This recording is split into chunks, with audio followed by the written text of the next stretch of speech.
हाय! आजचा दिवस म्हणजे मी पक्का थ्रिल करून घेतलेला बरं का. म्हणजे मला एक साडी आवडते आणि त्यासाठी मी 5 मिनिटात पुण्याला जाते. 5 मिनिटात नाही, आवरून मी पटकन निघतीये. म्हणजे डिसिजन पेंडिंग नाही ठेवला बरं का. पण त्याआधी इतकं छान कोवळं ऊन पडलं होतं, की वाह! असं वाटत होतं बघतच बसावं. पण नाही, आज ठरवलं होतं सगळे शूट्स पूर्ण करायचे कारण उद्या संडे आहे आणि त्याच्या आधी पट्टापट सगळी कामं आवरली. अंघोळीच्या आधी एकदा फरशी पुसून घेतली, छान गॅलरी वगैरे साफ केली, की छान फ्रेश वाटतं अजूनच.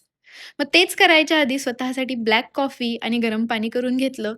लक्षात आलं की केस तर खूप गळतायत. मग काय? आजीबाईचा एक रामबाण उपाय, अळीवाची खीर. त्यासाठी थोडेसे 1 चमचा अळीव भिजत घातले. बाहेरची छान साफ करून घेतली, कारण सफाईचा किडा मला खूप आहे. ते सगळं केलं, आवरलं आणि छान अंघोळ वगैरे करून देवपूजा करायला घेतली. देवपूजा वगैरे झाली, चहा ठेवला आणि कुठून कसं काय मी YouTubeला व्लॉग लावला आणि त्या व्लॉगमध्ये चक्क मला लोटस पैठणी दिसली आणि काय माहिती का मला पिवळा रंग एवढा आवडत नाही आणि नेमका मला तो इतका आवडला, की बस. मग काय, रस्त्याला इतकी गर्दी होती, झिरझिर पाऊस चालू झाला होता.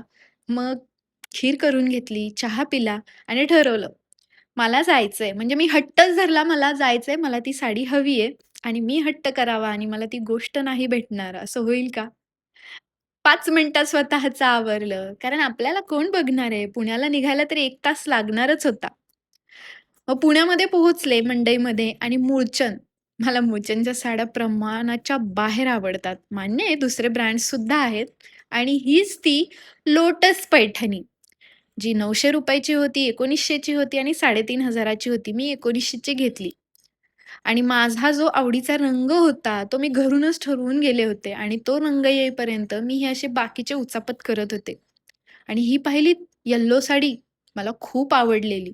आणि प्राईस बघून मी साइडला ठेवली कारण तिची प्राईस होती 3500. असो, येता-येता छान प्रसादचा चहा पिऊन बघितला कारण खूप दिवस झालं पिलाच नव्हता. छान होता टेस्टला. आणि ही आहे ती साडी. जे साडीवर अत्यंत प्रेम करतात त्यांना माहीत असेल, साडी घेण्याचं सुख काय असतं.